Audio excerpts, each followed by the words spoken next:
Oh, that was fast. Ladies and gentlemen, welcome to another episode of LinkedIn Podcast. I know it's been a while and we got a lot to catch up on. We got a lot to discuss about the Eagles.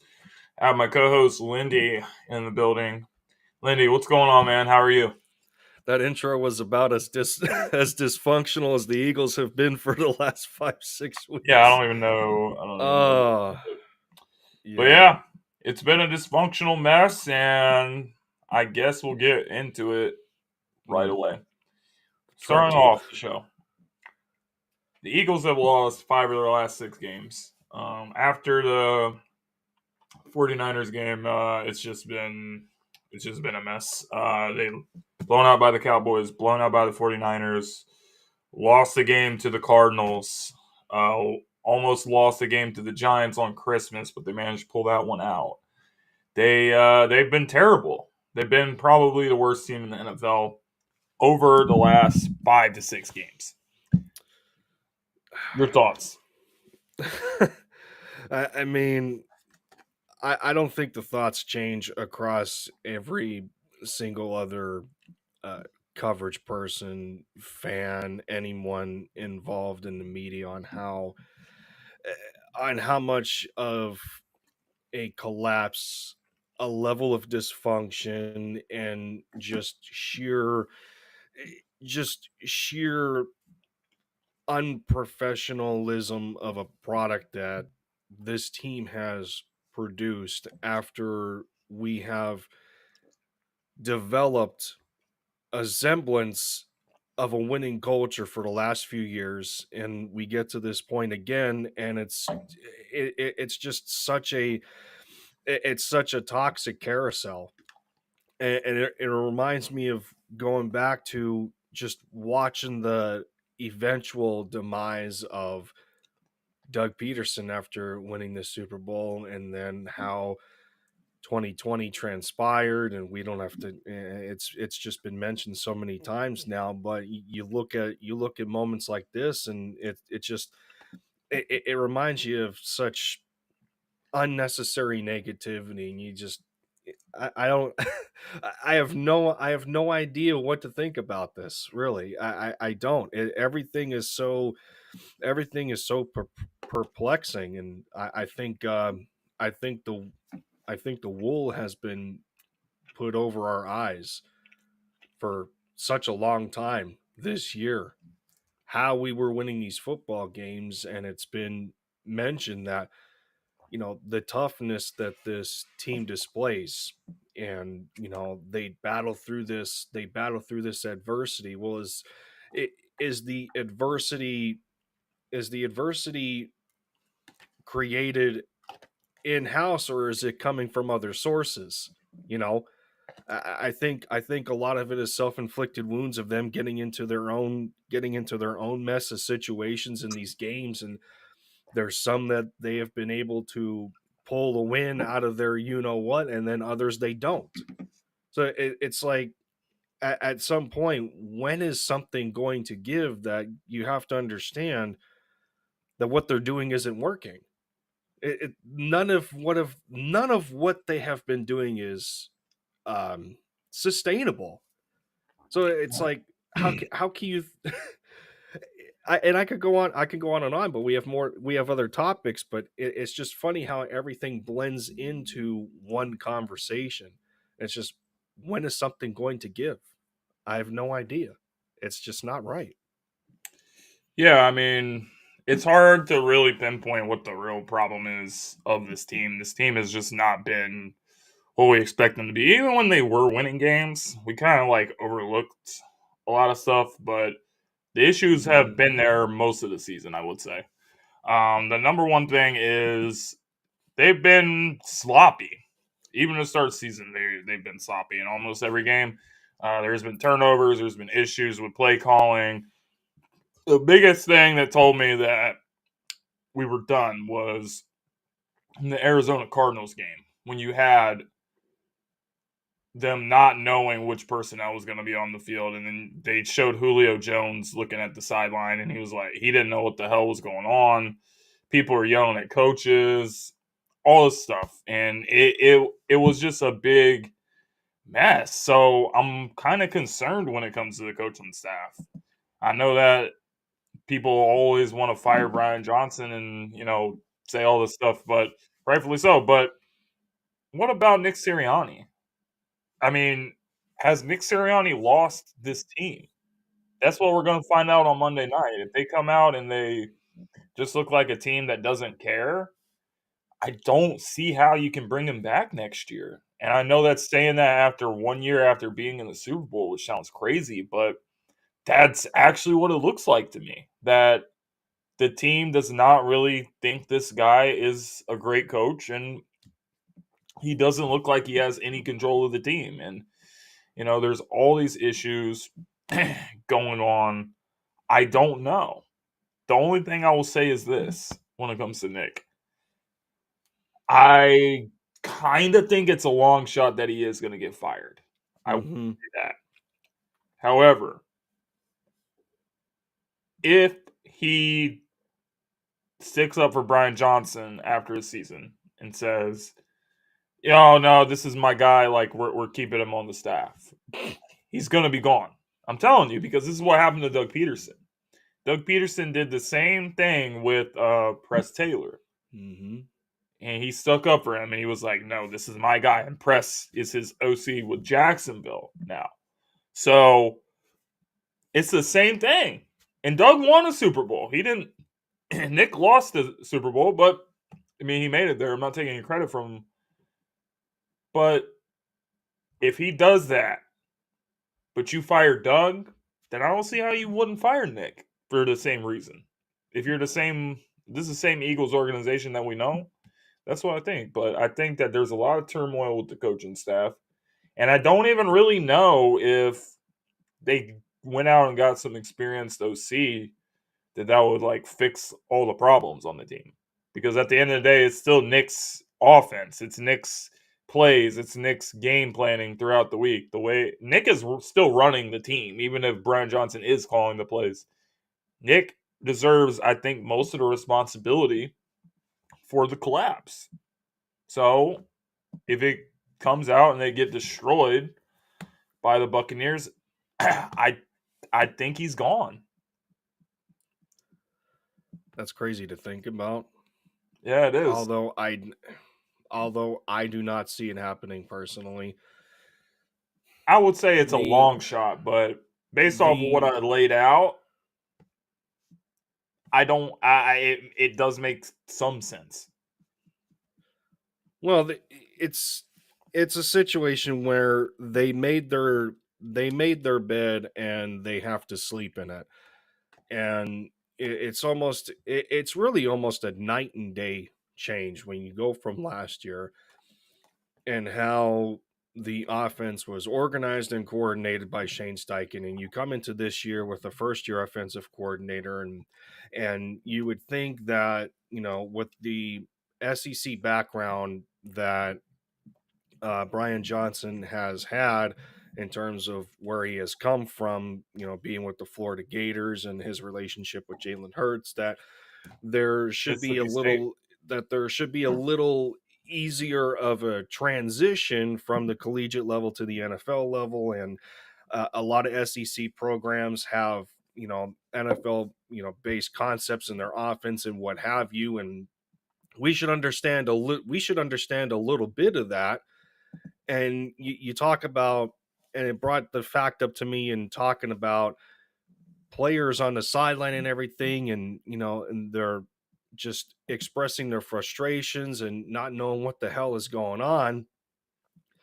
And it's like, what's up, Joey? I'm looking at Devontae Smith. And this is one thing that we have to understand here. You look at your poster in the background, Landon Dickerson, Devontae Smith, and these Georgia boys that we bring in.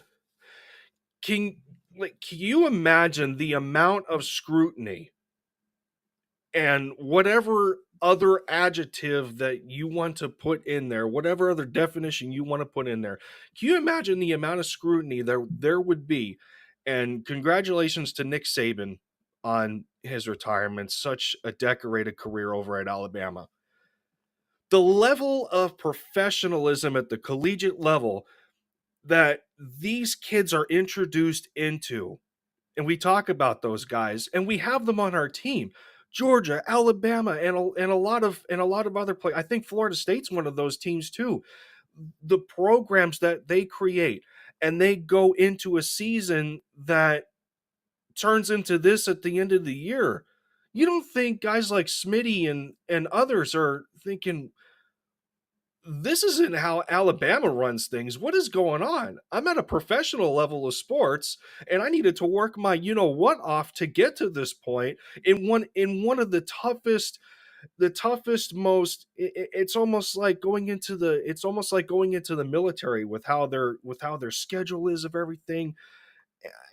It's like, you know, and I'm getting on another tangent here, but you know where I'm going. It, they almost they're almost in a better position at these college programs, and it's like, well, what is going on here?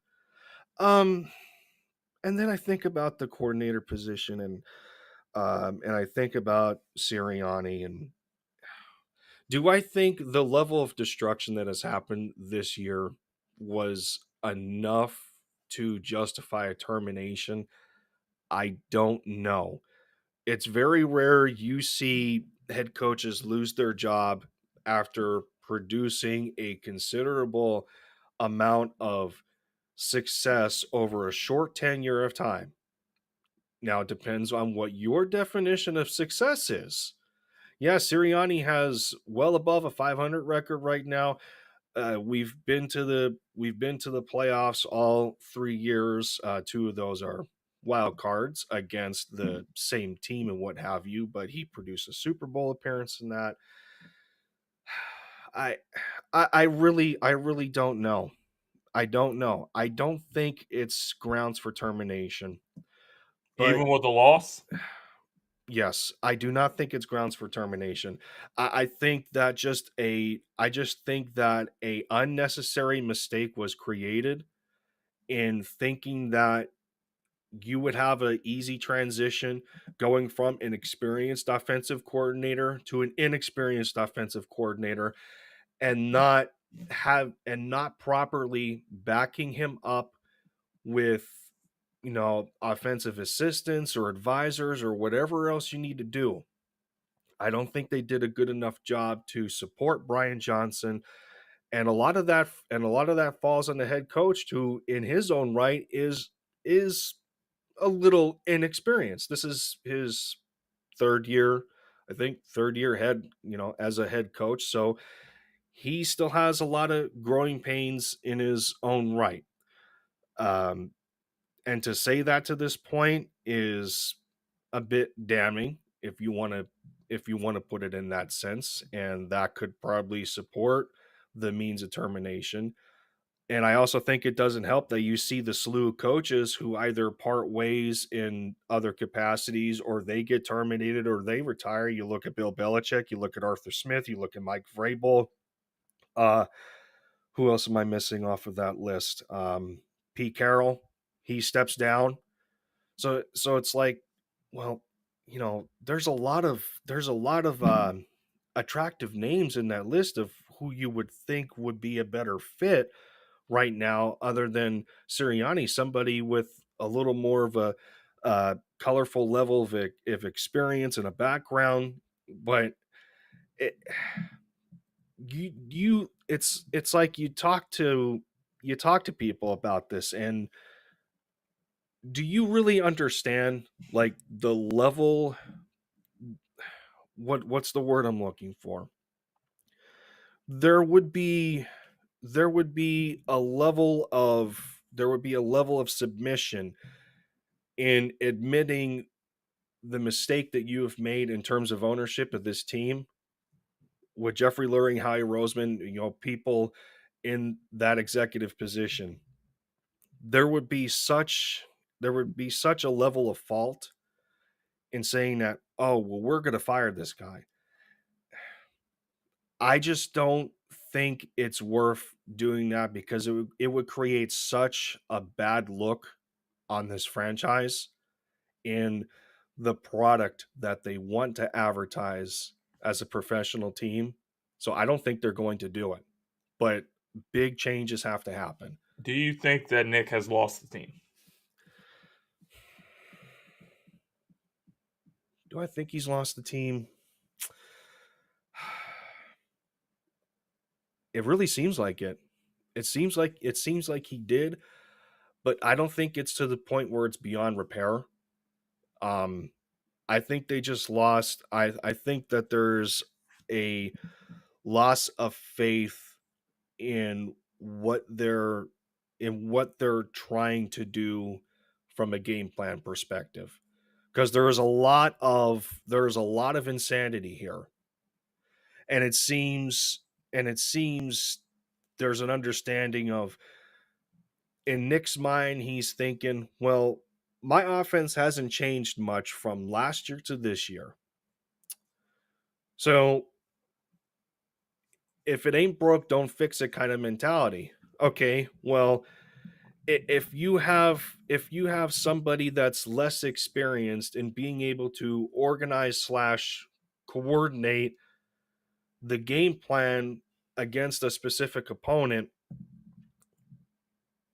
like I don't I don't get the thought process behind that.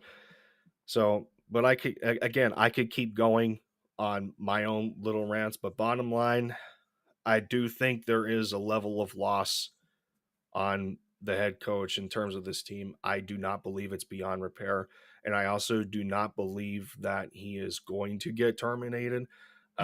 But Yeah, again, that's yet to be seen to this point. he probably will not get fired. But I will say this: there's going to be more pressure on him next season because if we come out and don't make the playoffs or something, I think he's gone. So Yeah, I think that having a collapse like this, and then if you come out next year and you don't have a better season, then I don't know, man. It just feels like he's going to be on the hot seat. I hope that he hasn't lost the team, but from what I've seen, I don't know how he's going to get it back, especially when you have like all these stars that are frustrated. AJ Brown frustrated, Devontae Smith frustrated. Everyone's frustrated, Hassan man. Reddick, Jason Kelsey. Everyone's tired of losing. Everyone hates losing. Yeah, So it's going to be an uphill battle. But let's talk about AJ Brown because AJ Brown's been he's been in the talks. First, he got injured last week against the yeah, Giants at MetLife Stadium. Go figure. That place is a place where everyone gets injured in the NFL this season. So we pretty much knew that the Cowboys were going to win the division once we lost to the Cardinals. So in my mhm, opinion, like this game is just pretty much a meaningless game. So Jalen gets a dislocated finger. AJ Brown gets hurt in this game. Meaningless game. We could have just pulled all the starters and said, "It is what it is, bro. I We think Sydney. gagged the Yeah, division. Sydney Let's Brown's gone too. just yeah." He tore his ACL. It's terrible. Yeah, It's horrible. So whatever was bad before got worse, and there's been even more drama given yeah, the Eagles way they ended the season losing 5 of the last 6 games. AJ Brown has been talked about saying that he wants out of Philadelphia because he deleted a bunch of posts on social media. First, I will say this. Number one, that's ridiculous. He did the same thing last year during the playoffs. Um, Second of all, it's social media. Everyone makes way too much of a big deal about social media, as bad as the problems are.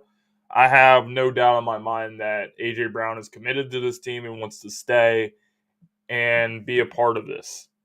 So I really think that people are out of their minds for saying that he doesn't want to stay here. That's first thing I want to say. Second thing about the injury. As I said, meaningless game. We lost AJ Brown. This is going to have an impact on the team. And if the Eagles are going to win this game, it's going to require having a huge game from Devontae Smith. It's going to require someone else like Julio Jones or Quez Watkins or somebody to have a game where they make a few plays. And at this point, I trust Julio to do that more than Quez. And then Goddard, Swift probably has to have a big game. But this team hasn't really shown that they're committed to running the ball. So how can we be sure that Swift is going to have a great game? But the loss of A.J. Brown is going to rear its ugly head, I think, because there's just some things that this guy can do that others can't. So it's gonna be tough. It was already gonna be tough even if he was here, but without him, he's one of our best players, so it's gonna make it a lot more difficult. So I'm a little bit concerned going into this game without AJ. If they somehow manage to pull it out, it is possible that he could be back in the divisional round. But let's not get too far ahead of ourselves. But yeah, it's just a situation where the tough gets tougher, and the Eagles are going to have to man up and actually try to do something for once this season. So that's what I got to say about that. Lindy, what about you? It certainly doesn't help losing one of your star players, but it's, quote unquote, one of your star players.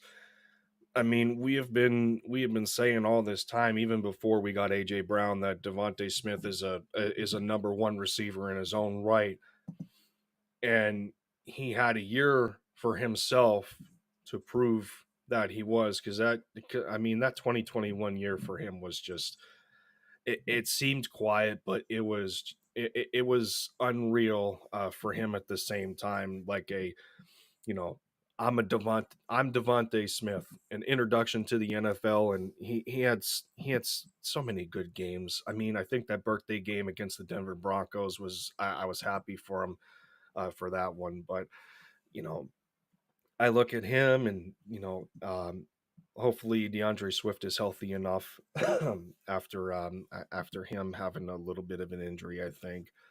Um, and then it's like, whatever happened to Dallas Goddard, man?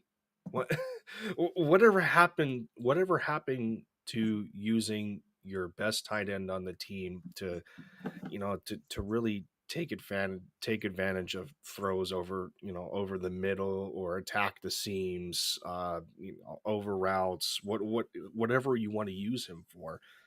And it's like, okay, we're seeing a little bit of Calcaterra, we're seeing a little bit of Jack Stoll, but it's like, you're not using your number one tight end the way you should be using him. And yeah, we lost him for a little bit with this forearm, but that's not the here nor there, because he's back here again. And that reminded me of the answer that he gave when he was being interviewed. I think this was after the Giants game, and I want to know how you feel about it, with him saying that this whole time with them losing, he thinks that the team kind of put themselves into the mode where they're just waiting for the playoffs. We're not fighting. We're Oh, not fighting for the top seed anymore. We're not. We're not fighting for our. We're not fighting for our best playoff position. Really. I mean, he's one of my favorite players on this team, but that just rubbed me the he's just wrong trying way, to say man. stuff to be sound positive, but it didn't really work. I mean, if No, you're playing like no. this to try to get ready for the playoffs, then I really don't know what to say. I mean, Exactly. this is not the way you want to be playing before you get to No, the playoffs. So no, this getting ready, this is not getting ready. This is the opposite. no, no. I mean, I don't know. I really don't. Yeah, this whole AJ Brown thing, I don't. I'm not reading too much into it. But the biggest thing to me, he wasn't the only one that had an injury that game, for one. The second thing, why are we waiting? Why are we waiting to pull our starters only after we're down 24 to nothing at halftime? Why did we wait till halftime to pull them? Why did they even play that game in the first place? Knowing your playoff seeding, knowing your playoff position was already set, your last game is at MetLife, where the highest level of injury can occur because that field is such trash. Why even bother as a head coach to make the decision that I'm going to play all of my starters in the first place? Why? So, I mean, what are we doing here? That was such a terrible decision to me. It was a waste of time. And now you lose one of your number one receivers. Sidney Brown is gone with the torn ACL, who has been making a little bit of a name for himself in that defense. And then it's just you dog pile on it. You just make that turd pile even higher. It's not there's just less there's more and more things that you just cannot justify that this head coach is doing. And I'm saying this now after we covered the topic of, is he going to get fired? I sound like I'm making a case for that to happen. But it's Oh, I just mean, it was a stupid decision, and I what would is I hate to ownership say it, thinking? I really hate to say it, but I'm glad that AJ at least didn't, because when AJ first went down and he wasn't moving, I thought he tore his ACL. I thought I was like, oh Yeah. yeah, this guy's done. And then Sydney ended up tearing his ACL, so someone tore it. But yeah, I don't really agree with the decision. I think if the Eagles would have just won the game against Arizona, then this is a different conversation because we got to win this game to win the division. But I think it's at least a good sign to hear that AJ was, rehabilitating to want to try to play this game. And I think that's a good sign to hear from a fandom perspective, and then from a little bit of a mentality perspective to kind of silence a little bit of the overreaction to him deleting all of his social media stuff. I mean, well, he did. He again, as I said, he deleted the post last season during the playoffs, but nobody talked about it. Why? Because the Eagles were winning. The reason people are talking about it now is because the Eagles are not winning. And Matt wants to know: do you guys think Jason Kelsey will retire after the season, or will he give it one more year? I think he's definitely going to retire after the season. This season has had to be just imagine it as a player. It's been emotional and draining for the fans. So I think it's been draining for him. He's been doing it for a long time. He just got another first team All Pro. He's already won a Super Bowl. He's been to 2 Super Bowls. Yep. He's done a lot of great things. So the guy's had a Hall of Fame career. He has nothing left to prove. So the Eagles are going to have to figure that position out in the offseason if they're going to draft someone, if they're going to move Juergens there, or whatever the case may be. But that's pretty much it. To not make it sound like bias, to be the best center in football still in your mid-30s is just how often do you hear that? He's amazing. In all seriousness, like it for him to come out of Cincinnati undersized, and just his story and just his journey, everything that was talked about with him, and he's one of the greatest Eagles. Unbelievable, man. You can say Brian Dawkins, you can say Reggie White. That's okay, but I'm putting Kelsey up there with those guys. Absolutely. I mean, even with him, and I agree with you on the fact that I do not think he returns either. The only reason he returned this year is because of how close they were to bringing home another Lombardi trophy. And then you get to this point in this season, 10-1, 10-1, and then they finished with the record that they do. The only reason he came back was to try and get back to the Super Bowl again. Granted, they made it to the wild card by the skin of their teeth, but Unless there's a you miracle, know, I don't see it happening, man. yeah, because the window was still open. How wide? Oh, I mean, How open is that window still? I think the window is still going to be open, but I don't think it's. I think that the window is probably not open this year. No, there's less. There's still I talent on the team.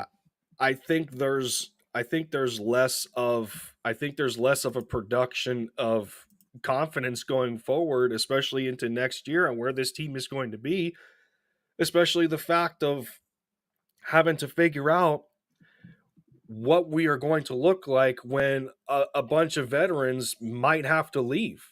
This team is going to get an awful lot younger at the end of this year. And it's almost a scary future because you have no idea how set of a foundation we are going to have at certain position groups. And there's already problems right now in those position groups. Linebacker is still a massive question mark. Corner is going to be a question mark when you try to figure out what you're going to do with the declining Bradbury, as bad as he has been, and then Slay coming back from this injury. It's just a mess everywhere. I actually got to disagree with you there because I actually am feeling good about a lot of the young corners that we have. I feel good about besides them, yeah. I feel good about Ringo. I feel good about Sydney, even though he tore his ACL. I feel okay about Ricks. I think these guys are going to continue to develop. I think they probably will still draft a corner high if they don't feel those guys are ready. But I think the corner position is actually much better off than any of us thought. But the Bradbury thing, I do agree with that. Linebacker, yeah, that has to be probably the biggest priority of the offseason. I don't care if it's free agency. I don't care if it's the draft. You have to get somebody that's actually going to come in and like be consistent and be great because none of these guys have any idea what they're doing, and it's just bad. So the defense needs to look completely different than last year. Offensively, losing Kelsey is probably going to be a huge loss. But this is why you draft Landon Dickerson. This is why you draft Cam Jurgens. Yep. So one of those guys is going to end up having to move. And what Stoutland has done with the O-line, they will figure it out. I know it's not going to be easy to replace Kelsey, but Stoutland will figure out what we need to do with that. But offensively, they have the personnel to be great. DeMonte is still going to be here next year. AJ's still going to be here next year. Jalen's still going to be here. Dallas, etc. So I really just hope that they figure out how to use these guys and bring in a coordinator that's going to use these guys the way that they should be. Because we talk about the Eagles' offense being the worst team in the league in motion. This is the problem, man. This is why CeeDee Lamb is out here getting all these yards because they're moving him around constantly, and the team doesn't know where he's going to line up. They're motioning him in and out all the time. So we have guys like that you can do that with. You should be doing that with AJ. You should be doing that with Devontae Smith, but you're not. So you need to have a coach that's going to actually use these players the way that they should be used because you have great players, but you're not using them like they're great. You're just, it seems like the same 5 plays are being called: wide receiver screen, tush push, all the time. And the wide receiver screen is the reason Devontae got injured because you have a 160-pound receiver or 70 pounds getting hurt because you're using him as a lead blocker. Like, what the fuck is that? I don't understand. Like, I'm trying to think of it in my head, like how these plays can make sense. Oh, jeez. It doesn't make any sense at all. So just figure it out. They have the personnel, but they got to figure out how to use the players that we have. You are not one for profanity on this show very much, and you just got triggered to the next level now. Well, the sideline Yeah, has well, been they have been easing up with the profanity. mm, They don't really care what I do now, but I uh-oh. gotta say I'm very disappointed in the output of the season, but Yeah, I still have faith in organization. This is a great, well-ran organization. They're not gonna look at this season and be okay with it. Whether the result is a playoff win, whether it's one and done, they're gonna look at it and say, "This shit is not good enough. We need to fix it." yeah, we hope. So I have confidence that they will, but I mean, it's gonna be a lot of questions. that's the biggest wild card in your disagreement, however, is what is going to be the identity of the defense next year? How are they going to use the players in house, much like we've been talking about, and how predictable and uncreative the offense is? They If need to you, move. if They need to move off from the Fangio defense style, the bend but don't break. That does not work unless you have the Jim Schwartz, right personnel for it. You need to have a defense that's going to be aggressive.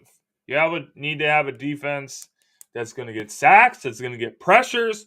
Why are you having Hassan Reddick drop into coverage when he's your best pass rusher? him, Josh Sweat, Nolan Does that make Smith, any like sense? Can somebody tell me, does that make any sense? He had 16 sacks last year. He had 11 sacks this year. He's our best pass rusher. But you're going to drop him to coverage.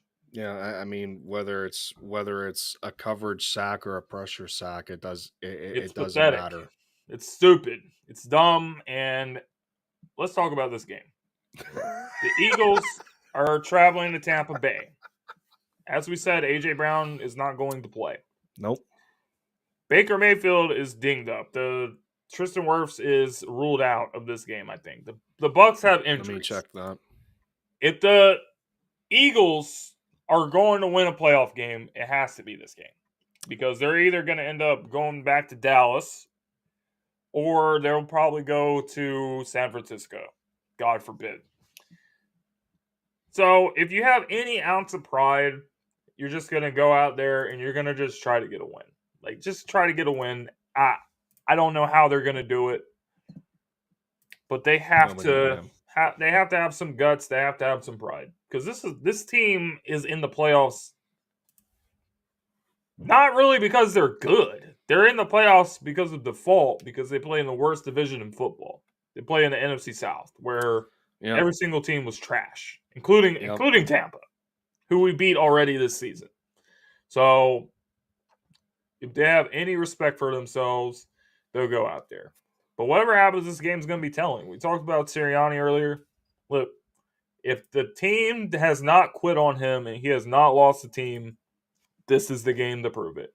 Go out, dominate, get a win, give us something to have some hope in going into the divisional round. And if not, then I just think this entire season's a disaster. Let me see here. Where are the Buccaneers? Wanted to check on the Tristan Wirfs situation. I believe he is questionable. Let me see. So as of right now, estimated return date for a lot of these players. For yesterday's practice, Baker was limited with ankle and ribs. KJ Britt was limited. Tristan Wirfs, he's questionable for the game. There is no practice message or designation on him, so I think he's going to be okay. Obviously, Ryan Jensen has been on IR. I think he's been done. He's been done for pretty much the whole year. So Tampa is actually considerably healthy. I don't doubt that. I don't doubt that Baker is going to be in bad shape at all. This is a team that really has been on the rebound to finish 9-8. They are not a high scoring offense at all.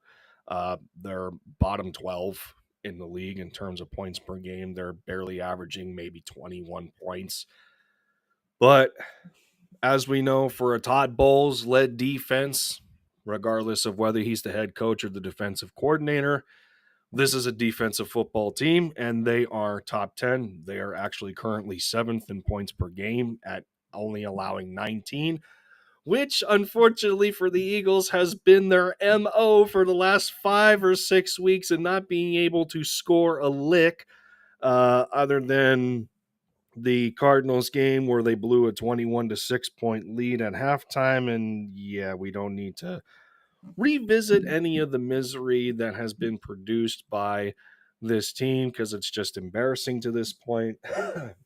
we're we're we've been trying to grab at straws this entire year, and really advertise that this team is, they're 1 seed worthy and whatever. Oh, absolutely laughable. So I mean, yeah, the NFC South was awful. It was. I will, there's not a single person that cannot concede to that. Carolina has been an absolute mess from the very beginning, trying to figure out all this stuff with, with their quarterback Bryce Young, instead of taking him over C.J. Stroud, and all the negativity there. Atlanta firing their coach and Arthur Smith when they go 7-10. The Saints have been a mess this year too. So it's like they come into this game. They still come into this game with a level of purpose, because they do have something to play for. Finishing 9-8 at the top of their division doesn't say much, all things considered. But what it does say is that they're a team that's not going to lay down. They're not going to give up. They're not going to remember them losing to us 25-11 in the very beginning of the year. I think it was week 2 or week 3. These are 2 totally different teams, as we understand. So we can't really base our last win against them on what is going to happen. This game is a completely different atmosphere. It is still in Tampa again. As we know, Eagles fans travel very well for a lot of these games. Are we going to take over Tampa Stadium this time? Highly doubt it, for what the team has displayed to this point. But Baker quietly has had a very good year. And you have to give credit where credit is due. Granted, does it say a whole lot, all things considered, on how he was drafted number 1 to Cleveland? And yes and no. I mean, the almost the entire time that he was there for the Cleveland Browns, they had a level of dysfunction that wasn't necessary at all. The amount of coaching changes that he went through, this, that, and the third. So he finally finds a level of stability in Tampa Bay under a great head coach, and really a great program that they have produced this year. Ironing out all the kind of tweaks that they've had to make. Completing 64% of his passes. He had a 4,000 yard year, but barely above average with a QBR of 54. A lot of people don't buy into QBR. I kind of like it a little better than passer rating, because it considers a lot more than just throwing the football, making sound decisions and what have you based on down and distance, this, that, and the third.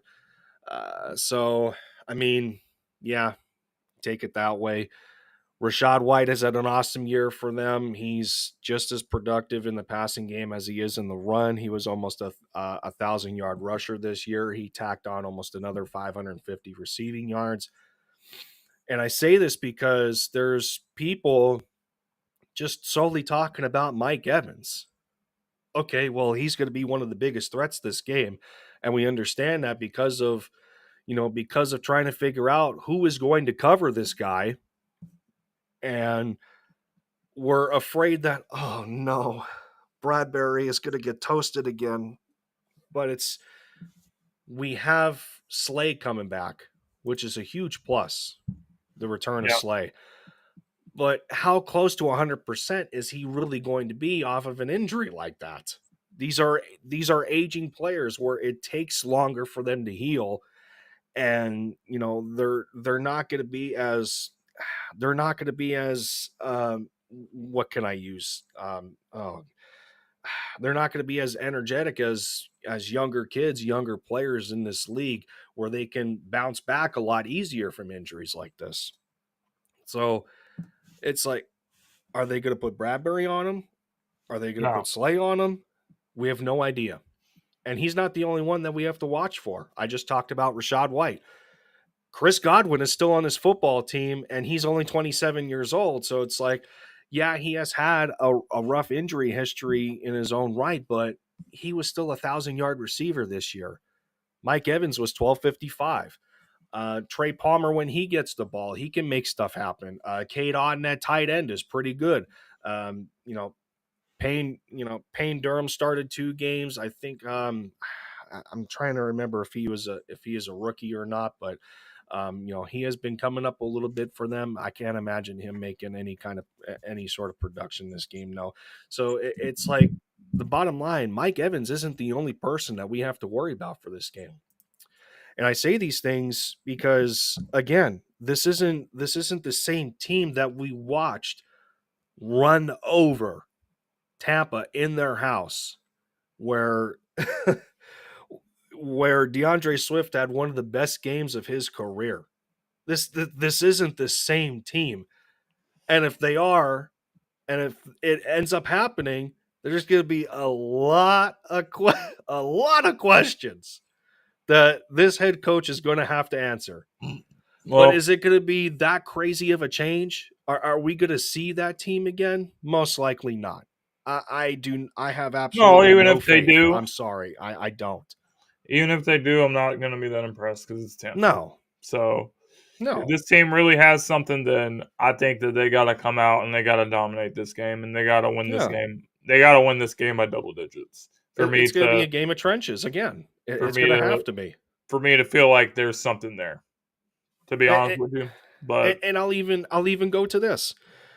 We understand that, okay, Wink Martindale blitzed the crap out of Jalen Hurts in our 2 matchups against our NFC East rival.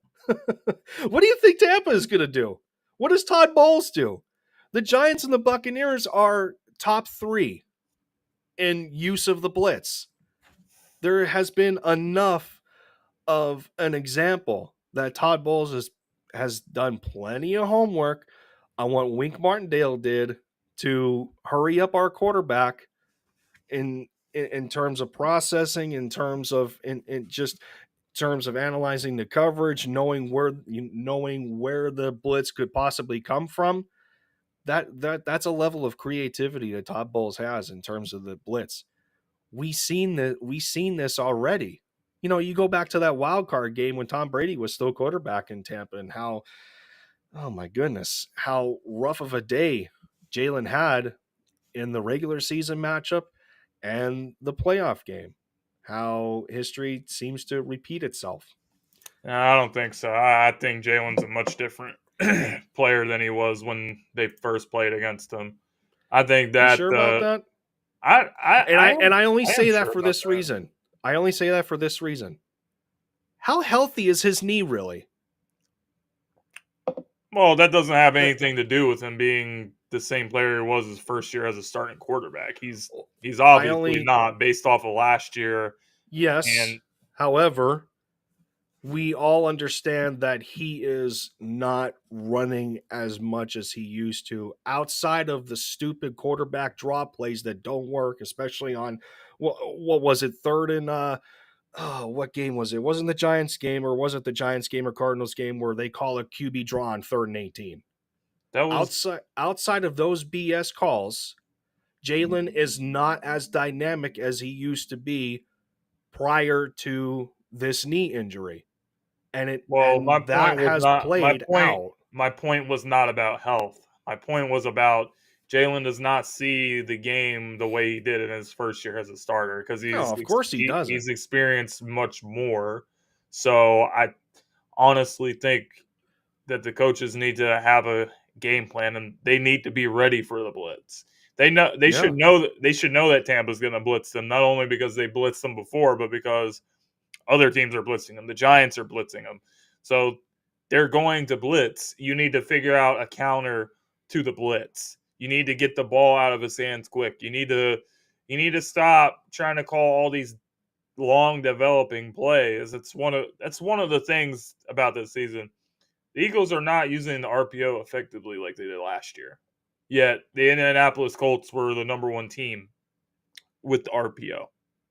So Shane Steichen kind of took that with him. But if you get the ball out quickly, make quick decisions with the ball, get Jalen Hurts into a rhythm, that's what you need to do to get something going offensively. But they haven't really done that this season. They've tried to call all these plays. Either going to try to call a deep play to AJ Brown, who's not going to be there. You're going to call a tush push or a wide receiver screen.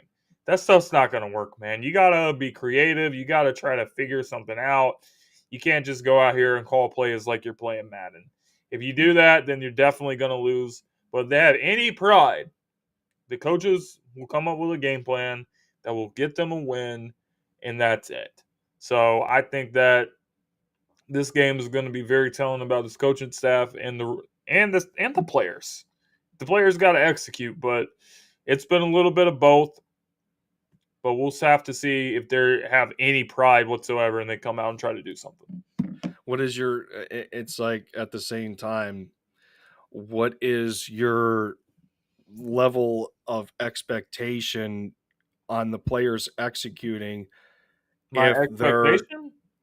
trying to execute plays that they know already that they're not going to work because it's the same plays on a game. It's the same Then plays on the game to game then basis. that's They produce another the same then result, then that's and another conversation because yeah, that means that this team is an absolute mess and there needs to be some serious business in the offseason. But do I have confidence in the players still? Yes, I do, because I know that we have great players on this football team. I've seen them perform at a high level. I've seen them perform in big games. yes, I know that they can do it. yeah. But this coaching has been abysmal. Are you And I putting them we in didn't even position to really do it? we didn't really get into it that much about the losing streak, but yeah, that play calling against Arizona with the quarterback draws and the screen passes on Awful, third, second and long, it awful. that just pretty much tells you the story of the season, how the season has gone with the game planning and the play calling and the coaching.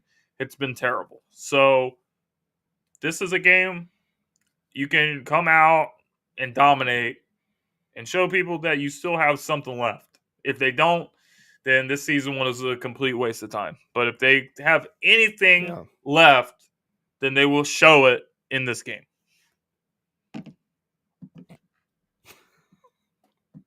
All right. Well, that about wraps us yeah. up.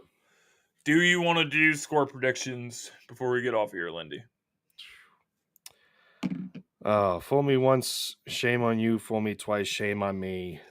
Fool me, fool me three times.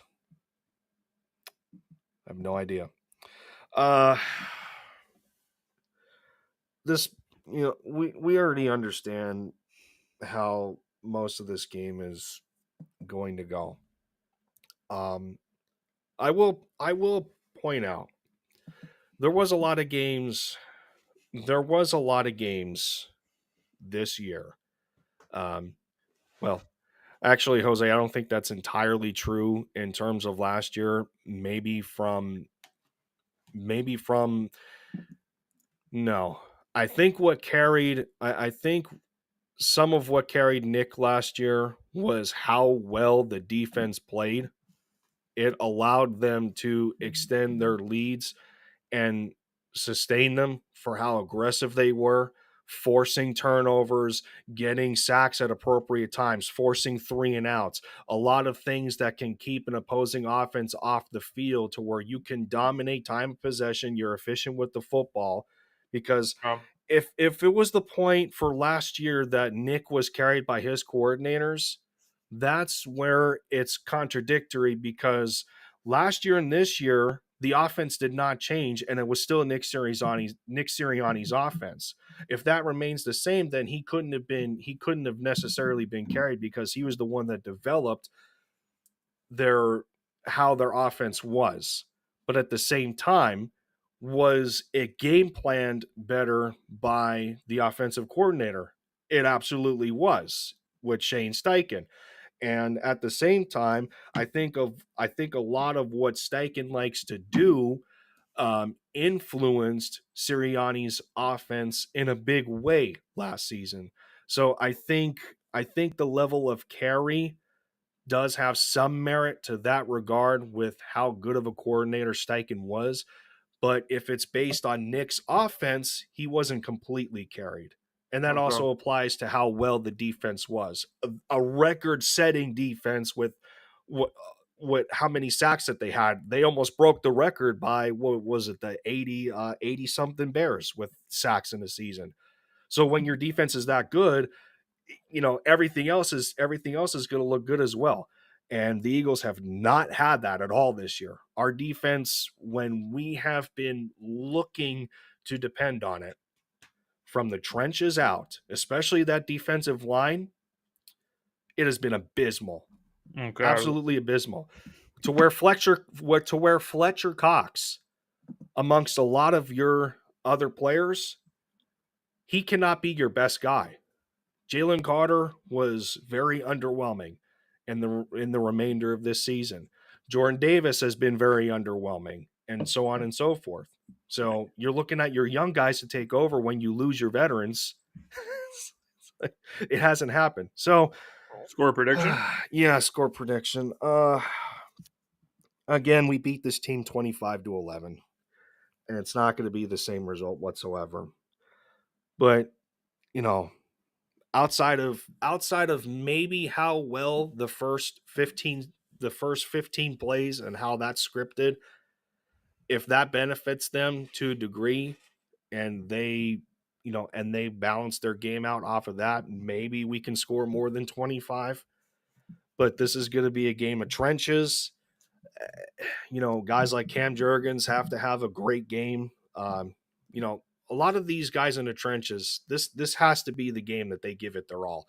This is the game the entire team has to give it their all. And like you said, if they don't, then this season was a complete waste of time. It's not going to be a blowout. It's not going to be. It's not going to be a blowout. I'll go out with a bang. I'll say that the Eagles are going to win this game to live another day until they get murdered in San Francisco. I think if I ultimately thought, going into this podcast and going into the wild card, that they are going to survive just one more week or one more game until San Fran finally puts the nail in the coffin that they deserve. Because the Eagles the Eagles deserve to go out miserably for what they have shown us. I'm sorry, they do. Whoever else thinks otherwise, you're mad. But what am I going to call it here? I think they can score 27. I'm going to call it 27, and I'm going to go 27-24 Philly. They ink out a win in the fashion that they have for the majority of the year, and the Grim Reaper is going to make a return in San Francisco, and they're going to be put out of their misery. That's what I got. I got us winning this game too. I know it sounds crazy, Yeah. but I'm going to go 23-20. I think that the Eagles are going to win this game because the Tampa Bay Buccaneers offense is just going to be really bad. Baker Mayfield, even if he gets out there, he's not going to be 100%. The guy's got ankle injury and a ribs injury at the same time. You're telling me that he's going to be healthy after resting for a week? It's not going to happen, man. The Bucs offense is going to be terrible. The Eagles are still not going to be great, but they're going to be good enough to get a win.